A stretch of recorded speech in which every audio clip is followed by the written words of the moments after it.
ଆଜିର ବିଷୟ ଗ୍ୟାଷ୍ଟ୍ରିକ୍ର ନିରାକରଣ। ତ ସ୍ୱାଗତ ଆପଣମାନଙ୍କୁ ନୂତନ ଏକ ବିଷୟ। ଗ୍ୟାସ୍ ସମସ୍ୟା ବର୍ତ୍ତମାନ ଆପଣ ଯଦି ଦେଖିବେ ଟୋଟାଲ ସବୁ ଗାଁରେ ଘରେ ଘରେ ଆପଣଙ୍କୁ ମିଳିଯିବେ ଗ୍ୟାସ୍ ପେସେଣ୍ଟ। ଏବଂ ଗ୍ୟାଷ୍ଟ୍ରିକ୍ର ମଧ୍ୟ ବହୁତ ଆକ୍ସନ୍ ଥାଏ, ଯେଉଁଥିପାଇଁ କି ଲୋକଙ୍କର ବହୁତ ଗୁଡ଼ିଏ ଟଙ୍କା ଖର୍ଚ୍ଚ ହୁଏ। ଯଥା ଯଦି ଗ୍ୟାଷ୍ଟ୍ରିକ୍ ହେଇଛି ତାହେଲେ ଆପଣଙ୍କର ଝାଡ଼ା ଖୋଲା ହେବନି, ମୁଣ୍ଡ ବିନ୍ଧା ହେବ, କାହାର ଛାତି ପୋଡ଼ିବ, କାହାର ହାତ ଘୋଳି ହେବ, ବହୁତ ଲୋକଙ୍କର ମଧ୍ୟ ଅଣ୍ଟା ଧରିଦିଏ। ତେଣୁ ଗ୍ୟାଷ୍ଟ୍ରିକ୍ର ଟୋଟାଲ ବଡ଼ି ଉପରେ ତା'ର ଆଫେକ୍ଟଟା ଥାଏ, ବହୁତ ପ୍ରକାର ଆକ୍ସନ୍ ଥାଏ, ଆମେ ଜାଣିପାରିନଥାଉ। ଏବଂ ଡାକ୍ତରଖାନାକୁ ଗଲା ପରେ ଡାକ୍ତରମାନେ ସାଧାରଣତଃ ଡିଜିଟି ଦେଖି ମେଡ଼ିସିନ ଦେଇଦିଅନ୍ତି। କିନ୍ତୁ ଯେହେତୁ ଆମର ଗ୍ୟାଷ୍ଟ୍ରିକ୍ ସମସ୍ୟା ଅଛି, ଗ୍ୟାଷ୍ଟ୍ରିକ୍ ସମସ୍ୟାଟା ରହିଥାଏ ଏବଂ ଆମର ଭଲ ହୋଇନଥାଏ। ତେଣୁ ବାରମ୍ବାର ବିଭିନ୍ନ ପ୍ରକାର ଔଷଧ ଖାଇବା ପରେ ଆମର ଭଲ ନ ହେବା କାରଣରୁ ଆମେ ଯାଇ ବଡ଼ି ଚେକଅପ୍ କରୁ ଏବଂ ସେଥିରେ ମଧ୍ୟ ବହୁତ ଗୁଡ଼ିଏ ଟଙ୍କା ଖର୍ଚ୍ଚ ହୁଏ ଏବଂ ଆମେ ହତାଶା ହେଇଯାଉ। ବହୁତ ପ୍ରକାର ମେଡ଼ିସିନ ଖାଇବା ଦ୍ୱାରା ଯେଉଁ ରୋଗ ଗୁଡ଼ିକ ନଥିଲା ମଧ୍ୟ ସେହି ରୋଗ ଗୁଡ଼ିକ ଆମ ଶରୀରକୁ ଆସିଯାଇଥାଏ। କାରଣ ଆପଣମାନେ ସମସ୍ତେ ଯେଉଁମାନେ ଟିକେ ଏଜୁକେଟେଡ଼ ସେମାନେ ଜାଣିଥିବେ ପ୍ରତ୍ୟେକ ଏଲୋପାଥିକ ବଟିକା ଡ୍ରଗ୍ସ ଆଉ କେମିକାଲକୁ ନେଇ ତିଆରି ଏବଂ ପ୍ରତ୍ୟେକ ଏଲୋପାଥିକ ବଟିକାରେ ମଧ୍ୟ ଯଦି ନିୟମିତ ସେବନ କରାଯାଏ ସେଥିରେ ଆମର ସାଇଡ୍ ଇଫେକ୍ଟ ରହିଥାଏ। କିଛିଟା କିଡ଼ନୀକୁ ସାଇଡ୍ ଇଫେକ୍ଟ ରଖନ୍ତି ତ କିଛିଟା ହାର୍ଟକୁ ରଖନ୍ତି। ଏଭଳି କିଛି ନା କିଛି ସାଇଡ୍ ଇଫେକ୍ଟ ଥାଏ, ଯାହାଫଳରେ ଆମର ଇମ୍ୟୁନିଟି ପାୱାରଟି ଧୀରେ ଧୀରେ ଲୋ ହୋଇଯାଏ ଏବଂ ରୋଗ ପ୍ରତିରୋଧକ ଶକ୍ତି କମିବା କାରଣରୁ ଆମର ବିଭିନ୍ନ ରୋଗ ପରେ ବିଭିନ୍ନ ରୋଗ ଆମ ଶରୀରକୁ ଆସିବାର ଆରମ୍ଭ ହୋଇଯାଇଥାଏ। ତେଣୁ ଗ୍ୟାଷ୍ଟ୍ରିକ୍ ଗୋଟେ ଏଭଳି ରୋଗ ଯେଉଁ ରୋଗଟା ହେଇଗଲା ପରେ ଗୋଟେ ଲୋକ ଜୀବନ ଦୁର୍ବିସହ ହୋଇପଡ଼େ, ସେ ସଦାବେଳେ ମେଡ଼ିସିନ ଖାଇବାକୁ ଲାଗେ। ତେଣୁ ଗ୍ୟାଷ୍ଟ୍ରିକ୍ ସମସ୍ୟାରୁ ଆମେ ନିହାତି ବଞ୍ଚିବା ଦରକାର। ଆଉ ଏଇଟା ବହୁତ ସହଜ ମଧ୍ୟ ଉପାୟ ଅଛି, ଏତେ ଟଙ୍କା ଆମର ଖର୍ଚ୍ଚ ହେବନି ଯଦି ଆମେ ଜିନିଷଟି କରିବା। ତେବେ ଗ୍ୟାଷ୍ଟ୍ରିକ୍ ପାଇଁ ଆମେ ଔଷଧ ଜାଣିବା ପୂର୍ବରୁ ପ୍ରଥମେ ସଚେତନ ହୋଇଯିବା।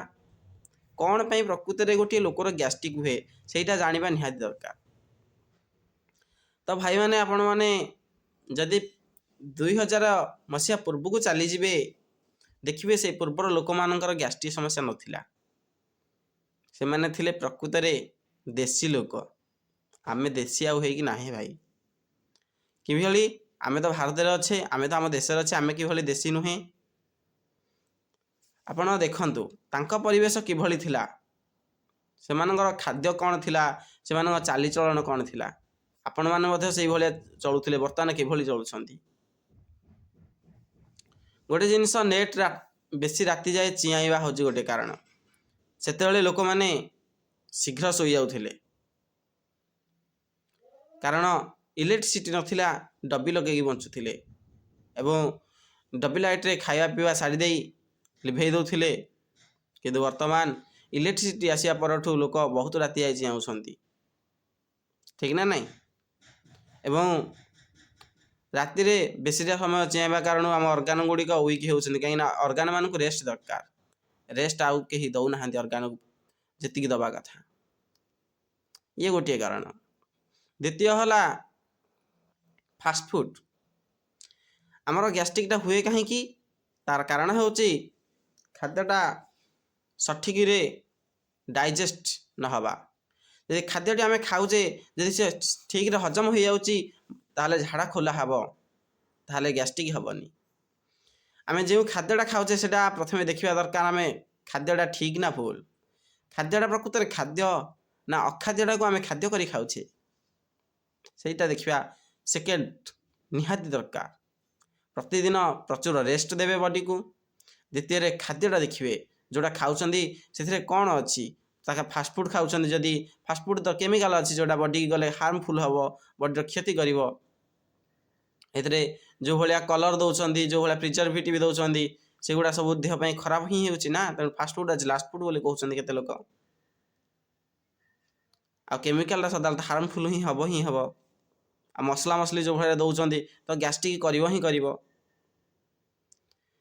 ଆମେ ଅଖାଦ୍ୟକୁ ଦେଲେ ଭିତରକୁ जोटा कि हजम हबारे टाइम लगे आ जो कि कौन प्रकार न्यूट्रिशन न थाए बॉडी को उपकार न थाए खाली जीभर स्वाद आ कथार अच्छी घंटिका डेले नर्क ना ना स्वादटा केवल जीभ कर जानूचे आउ के बॉडी जानूचे कि बॉडी की दरकार न्यूट्रिशन भल खाद्य दरकार तेणु तो सेगुड़ा जा पेटरे शीघ्र हजम हो पारती आ बॉडी जी पेटरे जी जिते समय रे गैस कर हजम हो गले सीना आमर अजिनिया हेनी से हजम हेल्ले सीना हजम ना कौन अजिनिया हम तो गैस्ट्रिक हम ही हम तेणु खाद्यटा को आम ध्यान देवा देखिए जो मैंने शाग पखाड़ खाऊँ भल जीर्ण हुए कि जो आमिष खाऊँ लेट हुए कहीं आमिष को हजम करने अधिका जीवन ऊर्जा यूज हुए तेणु आमिषटा गोटे गरिष्ठ आधार शीघ्र से हजम हुए जी आमिष भात खाई देखिए तार लास्टिंग कर हजम वाला टाइम लगे कि जे शाग पखाड़ खाई शाग को भात खाई तार घंटे है आउ थे भोग कर जीर्ण हो ठीक ना आ गोटे जिन बेगी भी उठा दरकार कहीं सकाल सूर्योदय समय जो खाद्य आप खाई सी हजम हो समय सूर्य शक्तिटा आमर हजम शक्तिटा को साहाय्य करे हजम करने साहाय्य करे तो ये भी गोटे कारण शीघ्र उठा दरकार शीघ्र शोवा दरकार आ प्रचुर पानी पीवा दरकार कहीं पानीटी आम बॉडी संपूर्ण बॉडी आमर पानी ही तैयारी कह गले मनीष मरीगले तार रक्तटा पानी फाटी जाए तेणु प्रचुर पानी पीवा दरकार गैस्ट्रिक समस्या हेनी जब आप प्रचुर पानी पीउछंती सहज हेनी कहीं सी आम हजम साहाय्य करे से जलीय अंश साहाय्य करे बॉडी में प्रचुर जलीय अंश न रही से रक्त जलीय अंश टाणी नब तेणु प्रचुर पानी पीवा दरकार खाद्य खराब खाऊे आ गोटे जिनस हूँ एक्सरसाइज से समय लोक हल कर जाते देखिए सकाल भल गोटे एक्सरसाइज होता अर्गान गुड़ाक टणा उटरा होता एनर्जी लॉस करते तेणु एनर्जी तैयारी हाँपाई से खाद्य शीघ्र शीघ्र हजम हो जाता कि वर्तमान लोक जेहेतु हल लंगल आसला हारी झील पाई ग्राइंडर मेसीन आसला चक्की पेशा पड़ूनी पुआ पाई हल करा पड़ूनी देखिए से समय लोक पेट नाला सब सिक्स पैक पेट था जहाँ खाऊले जीर्ण हो जाता कहीं बॉडी कौन एनर्जी आवश्यक करूला तेणु जहाँ पेटर पड़ा से ध्वंस सब से एनर्जी को भिड़ी नौला बॉडी बर्तमान बॉडी एनर्जी कौन कर काम दाम तो किसी करने ही पड़ूनी खाली खाऊचे एवं जेहेतु एनर्जीटा को आमर खाद्यटा एनर्जी जाई कन्वर्ट हो पारनी तेणु से पेटर रहीकि से गैस्ट्रिक समस्या कर सी गोटे कारण तेणु आपंकर गोटे भल एक्सरसाइज हवा दरकार प्रतिदिन जब एक्सरसाइज करेंगे ताहले आपंकर हजम शक्ति निहाती बढ़िबो आउ बॉडी सब प्रकार हार्मोन बालांस रहिबो आपन सुस्थ रही पारिबे तेणु एक्सरसाइजटा गोटे सबुठ भेरी भेरी इंपोर्टाट एवं जब एक्सरसाइज कले प्रचुर रेस्ट नेले आउ खाद्यटा ठीक करदे ताहले गैस्ट्रिक कौन आपंकर कौन रोग हेनी यहाँ हूँ सुस्थ रहीबार ये चार्टा जिन हूँ मंत्र गोटे भल खाद्य खाइबे आउ टे रेस्ट ने आउ गोटे हाँ समस्त सद्भावना रखिए आर्टिट्यूडटा निहाती ठीक रहा दरकार तो भाई ये तो रहा सुस्थ रही तो गैस्ट्रिकटा आम कह आपको गैस्ट्रिक औषधरा कहूँ कौन कौन खाइबे जोटा कि बिना मेडिसिन बिना खर्चरे भल हम जदि आपण मैंने भिडियोटा देखुं मोर ये कथा को ध्यान सहित शुणु एवं निहाती जदि क्या गैस्ट्रिक समस्या पीड़ित देखुं भी जनातु एवं यदि निजे गैस्ट्रिक निहाती फर्मुला अप्लाई करूँ मु ग्यारंटी दूसरी आपणकर 15 दिन व्यवहार कला बेलू से केते वर्षर गैस्ट्रिक हो उपशम पाइबे तो कौन करेंगे तो उपाय हूँ जदि आपण चाहूँगी ताहले गैस्ट्रिक भल हाँपाई ताहले कौन करेंगे 3टी पानपत्र आणवे 3टी पानपत्र 7टी गोलमरीच 7टी तुलसी पत्र आ त्रिशाखा बेलपत्र 7टी 7 7 7 3 मन रहा 3टी पानपत्र 7टी गोलमरीच 7टी तुलसी पत्र आ त्रिशाखा बेलपत्र 7टी हेल्ले केतटा 21टा है ताकू ग्राइंडिंग करी तार रसटा को चुपुड़ी ना छाणिकी ग्राइंडिंग करूँ ना बाटतु जहाँ भी करूँ तार रसटा को प्रतिदिन सका खाली पेटे पीबे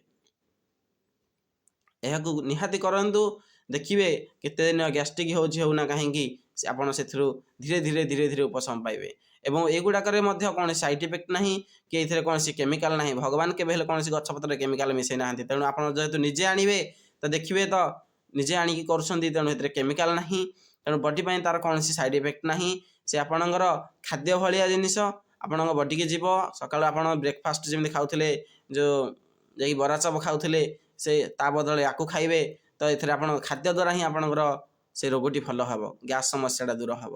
ଆଉ ଆପଣ ଯେଉଁ ମେଡ଼ିକାଲରେ ଯାଇ ଲକ୍ଷ ଲକ୍ଷ ଟଙ୍କା ଖର୍ଚ୍ଚ କରିଦେଉଥିଲେ, ସେ ସବୁରୁ ଆପଣ ନିବୃତ୍ତ ହେବେ, ବିନା ମେଡ଼ିସିନ, ବିନା ଖର୍ଚ୍ଚ, ଖାଲି ଜଷ୍ଟ ଟିକେ ପରିଶ୍ରମ କରିବାକୁ ପଡ଼ିବ, ଯାହାଫଳରେ ଆପଣଙ୍କର ଗ୍ୟାଷ୍ଟ୍ରିକ୍ ସମସ୍ୟା ଦୂର ହେବ। ଆପଣମାନେ ସମସ୍ତେ ବେଲପତ୍ରକୁ ନେଇକି ପୂଜା କରୁଛନ୍ତି ଶିବଙ୍କ ପାଖରେ, କିନ୍ତୁ ସେ ବେଲପତ୍ର କେତେ ମାହାତ୍ମ୍ୟ ଆପଣ ସେଇଟା ଯେବେ ନିଜେ ବ୍ୟବହାର କରିବେ ତାହେଲେ ଜାଣିପାରିବେ। ତୁଳସୀ ପତ୍ର ନେଇକି ଆମେ ସବୁଦିନ ସନ୍ଧ୍ୟାରେ ପୂଜା କରୁଛେ, ସେ ତୁଳସୀ ପତ୍ରଟା ଆମ ଦେହରେ କେତେ ସେ କେମିତି ଔଷଧ ଜଗତରେ ସେ କେମିତି ଶ୍ରେଷ୍ଠ, ତାକୁ ଯଦି ଆମେ ପେଟ ଭିତରକୁ ନେଉଛେ ସେଥିରେ କେତେ ଉପକାର ହେବ। ଯଦି ଉପକାର କରିବେ ତାହେଲେ ବ୍ୟବହାର କରିବେ, ତାହେଲେ ତାକୁ ଯାଇକି ଜାଣିପାରିବେ ତାର ଉପକାର। ତେଣୁ ଆମେ ତୁଳସୀକୁ ପୂଜା କରୁଛେ, ବେଲକୁ ପୂଜା କରୁଛେ, କିନ୍ତୁ ଆମ ଦେହକୁ ଦେଉନେ, ଦେହ ଭିତରକୁ ନେଉନେ। ତେଣୁ ଦେହ ଭିତରକୁ ନେବା, ତାକୁ ନେଲେ ତାର ଉପକାର ଜାଣିବା। ଗ୍ୟାସ୍ର ଭଳିଆ ରୋଗ ହେଉ, ସେ ଗ୍ୟାଷ୍ଟ୍ରିକ୍ ସହିତ ଆହୁରି ଆମର ଡାଇଜେଷ୍ଟିଭ୍ ସିଷ୍ଟମଟା ସ୍ପିଡ୍ କରିଦେବ, ଆହୁରି କେତେ କ'ଣ ଉପକାର କରିବ। ତାର ବହୁତ ଉପକାର ଅଛି। ତୁଳସୀ ସବୁ ପ୍ରକାର ଥଣ୍ଡା ଜାତୀୟ ରୋଗରୁ ରକ୍ଷା କରେ। ବେଲ ମଧ୍ୟ ସବୁ ପ୍ରକାର ଅଜିନିଆ ଜାତୀୟ ସମସ୍ୟାରୁ, ପେଟ ଗୋଳମାଳ ସମସ୍ୟାରୁ ଦୂର କରେ, ରକ୍ଷା କରେ। ସେଭଳି ଗୋଲମରିଚ ଭଲ ଏମିତି ଭଳି କାମ ଅଛି, ସେଭଳି କାମ ଅଛି। ପାନପତ୍ର ମଧ୍ୟ ସେଭଳି କାମ ଅଛି। ବିଭିନ୍ନ ପ୍ରକାର ଯେତେ ଔଷଧ ବୃକ୍ଷ ଅଛି, ସବୁଥିରେ ଗୋଟିଏ ରୋଗ ପାଇଁ ନାହିଁ, ବିଭିନ୍ନ ପ୍ରକାର ରୋଗର ପାଇଁ ଔଷଧୀୟ ଗୁଣ ଭରି ରହିଛି। ତେଣୁ ଆପଣ ନିହାତି ୟାକୁ ପ୍ରୟୋଗ କରନ୍ତୁ, ଗ୍ୟାଷ୍ଟ୍ରିକ୍ରୁ ନିହାତି ମୁକ୍ତ ହେବେ, ଏହା ମୋର ଗ୍ୟାରେଣ୍ଟି। ଯଦି ମୋ ଉପରେ ବିଶ୍ୱାସ ଅଛି ତାହେଲେ ବ୍ୟବହାର କରନ୍ତୁ। ଆଉ 15 ଦିନ ପରେ ନିହାତି ମୋତେ କମେଣ୍ଟ କରିକି ଜଣାଇବେ ଆପଣଙ୍କର କ'ଣ ଲାଗୁଛି, ଆପଣଙ୍କୁ ବର୍ତ୍ତମାନ ଗ୍ୟାଷ୍ଟ୍ରିକ୍ରୁ ମୁକ୍ତି ପାଇଛନ୍ତି କି ନାହିଁ। ଆଉ ହଁ, ଆଉ ଗୋଟିଏ ଔଷଧଟିଏ ମଧ୍ୟ ମୁଁ ଦେଖିଛି ରେଜଲ୍ଟ ଆସୁଛି, ଗୋଟେ ନ୍ୟୁଟ୍ରିଲାଇଟ କମ୍ପାନୀର ଫାଇବର, ଯେଉଁଟାକି ମୁଁ ବର୍ତ୍ତମାନ ଡିସପ୍ଲେ ଉପରେ ତାର ଫଟୋଟା ଦେଉଛି। ଯଦି ୟାକୁ ମଧ୍ୟ ଖାଉଛନ୍ତି, ଏଇଟା ବିଭିନ୍ନ ପ୍ରକାର ପରିବା ଚୋପାରୁ କମ୍ପାନୀ ବନାଉଛି ବୋଲି ଜଣାଉଛି। ଆଉ ଏଥିରେ ମଧ୍ୟ ଲୋକଙ୍କର ଖାଦ୍ୟଟା ଭଲ ଜୀର୍ଣ୍ଣ ହୋଇଯାଉଛି, ପେଟର ଖାଦ୍ୟ ରହିବାକୁ ଦେଉନି। ଏଇଟା ଖାଦ୍ୟ ପରେ ୟାକୁ ଗୋଟିଏ ଚାମଚ ଯଦି ପାଣିରେ ପକାଇକି ପିଉଛନ୍ତି, ତାହେଲେ ମଧ୍ୟ ଗ୍ୟାଷ୍ଟ୍ରିକ୍ଟା ଆପଣଙ୍କର ଦୂର ହେବ। ଗ୍ୟାଷ୍ଟ୍ରିକ୍ରୁ ଆପଣ ନିବୃତ୍ତ ହୋଇପାରିବେ, ଯେଉଁଟାକି ତାର କୌଣସି ଟେଷ୍ଟ ମଧ୍ୟ ନାହିଁ ଏବଂ କଲର୍ଟା ତାର ମଧ୍ୟ ଧଳା, ସେଇଭଳି କୌଣସି ଅଲଗା ରଙ୍ଗୀନ ମଙ୍ଗୀନ କଲର୍ ନୁହଁ। ଆମେ ଯେଉଁ ଚାଉଳଟା ବର୍ତ୍ତମାନ ଖାଉଛେ, ଯେଉଁଟା ଅକାଣ୍ଡିଆ ଚାଉଳ ସେତେବେଳେ ଢିକିରେ ହେଉଥିଲା, ସେଥିରେ କ'ଣ ରୁହେ, ପ୍ରକୃତରେ ଖାଦ୍ୟ ଜୀର୍ଣ୍ଣ କରିବା ପାଇଁ ଫାଇବରଟା ସାହାଯ୍ୟ କରେ। ଏବଂ ଫାଇବରଟା ପ୍ରତ୍ୟେକ ପନିପରିବାର ଚୋପାରେ ରହିଥାଏ, ଯେଉଁଟାକି ଆମର ଜୀର୍ଣ୍ଣ କରିଥାଏ ସେ ପନିପରିବାଟା ଗଲେ। ଆମେ ବର୍ତ୍ତମାନ କ'ଣ କରୁଛେ, ପରିବାର ଚୋପାଟା ପକାଇଦେଲେ ଧାନରୁ ଚାଉଳଟା ପୁରା ଧଳା ଚାଉଳ କରୁଛେ, ମଝି ଚାଉଳଟା ବାହାର ଆଣୁଛେ, ତାର ନାଲି ଅଂଶଟା କାଢ଼ିକି ଗାଈଗୋରୁ ଖାଇ ଦେଉଛନ୍ତି, ସେଇଟା ଛାଡ଼ି ଦେଉଛେ। ଏବଂ ବିଭିନ୍ନ ପ୍ରକାର ପନିପରିବାରେ ମଧ୍ୟ ବର୍ତ୍ତମାନ ଯେଉଁ ପେଷ୍ଟିସାଇଡ୍ ୟୁଜ୍ ହେଉଛି, ସେଥିରେ ମଧ୍ୟ ଫାଇବରଟା ନଷ୍ଟ ହୋଇଯାଉଛି ପରିବାର ଚୋପାରୁ। ତେଣୁ ଆଜି ଆମର ଗ୍ୟାଷ୍ଟ୍ରିକ୍ ଭଳିଆ ଗୋଟେ ସମସ୍ୟା ହେଇଛି, ଯେଉଁଟାକି ଘରେ ଘରେ ବ୍ୟାପ୍ତ ହେଉଛି। ତେଣୁ ମୋର ଆପଣମାନଙ୍କୁ ଅନୁରୋଧ, ସମସ୍ତଙ୍କୁ ଆମେ ଗ୍ୟାଷ୍ଟ୍ରିକ୍ରୁ ନିବୃତ୍ତ କରିବା। ଆଉ ଆପଣ ଯଦି ସତରେ ଏହାକୁ ପ୍ରୟୋଗ କଲେ, ଏଥିରୁ ଯଦି ଉପକାର ପାଇଲେ, ତାହେଲେ ଚୁପ୍ ନ ରହି ଅନ୍ୟମାନଙ୍କୁ ମଧ୍ୟ କୁହନ୍ତୁ, ଯେଉଁମାନେ କି ଏ ଗ୍ୟାଷ୍ଟ୍ରିକ୍ ଭଳିଆ ସମସ୍ୟାରୁ ଦୂର ହୁଅନ୍ତୁ। ଆମର ଭାଇମାନେ ସେମାନେ, ଆମେ ଏକ ବ୍ରହ୍ମ ପରମ ବ୍ରହ୍ମଙ୍କର ସନ୍ତାନ। ତେଣୁ ଯଦି କାହା ମନରେ ଆମେ ଟିକେ ହସ ଫୁଟେଇ ଦେଉଛେ, ଆମ ଯଦି କଥା ବିପଦରେ ଯଦି କାହାର କିଛି ଉପକାର ହେଇଯାଉଛି, ତାହେଲେ କ'ଣ ବା କ୍ଷତି ଆମର, ପଇସା ତ ସରିଯାଉନି, ବରଂ ସେ ଆମକୁ ମନେ ରଖିବ, ତା ଯୋଗୁଁ ମୁଁ ଆଜି ଏଇ ସମସ୍ୟାରୁ ବଞ୍ଚିଲି ବୋଲି, ଏଇ ସମସ୍ୟାରୁ ନିବୃତ୍ତ ହେଲି ବୋଲି, ମୋର ଏତେ ପଇସା ବଞ୍ଚିଲା ବୋଲି। ତେଣୁ ଭାଇମାନଙ୍କୁ ନିହାତି ସାହାଯ୍ୟ କରିବେ। ଜୟ ଜଗନ୍ନାଥ।